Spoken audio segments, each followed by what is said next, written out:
Maranatha. దేవునికి మహిమ కలుగునుగాక. ఈరోజు దేవుని వాగ్దానం సామెతల గ్రంథము 24వ అధ్యాయము 25వ వచనము. న్యాయముగా తీర్పు తీర్చువానికి మేలు కలుగును.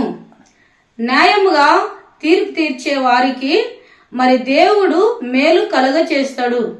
కాబట్టి మనము అన్యాయముగా జీవించకుండా న్యాయముగా జీవించాలి, న్యాయముగా మనం బ్రతకాలి. ఈ విధంగా ఉన్నట్లయితే ప్రియ దేవుని విశ్వాసులారా, దేవుడు మనకు మేలు దయచేశాడు. ఇట్టి కృప దేవుడు మనందరికీ దయచేయునుగాక. ఆమేన్. కళ్ళు మూసుకుందాం, చిన్న ప్రార్థన చేసుకుందాం. దయగలిగిన తండ్రి, కృపగలిగిన యేసయ్యానికి వందనములు. సర్వోన్నతుడా, సర్వ సృష్టికర్తమైన దేవానికి స్తోత్రములు. దేవా, మా జీవితం ఉన్నంత కాలము ఈ లోకములో, ఈ భూమి పైన దేవా, మేము న్యాయముగా జీవించే కృపను, న్యాయముగా బ్రతికే కృపను మీరు అనుగ్రహించండి.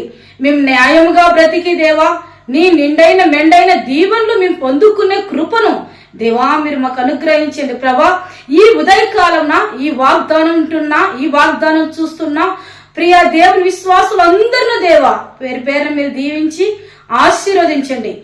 ఎవరు ఏ కష్టంలో, ఏ నష్టంలో, ఏ వేదనలో, ఏ శ్రమలో, ఏ బాధలో, ఏ దుఃఖంలో ఉంటున్నారు దేవా, ప్రతి దాని నుంచి విడుదలను అనుగ్రహించి మేలు కలగజేసి దీవించి మహిమ పొందుమని యేసు నామమున ప్రార్థిస్తుంటున్నాను పరమ తండ్రి. ఆమేన్.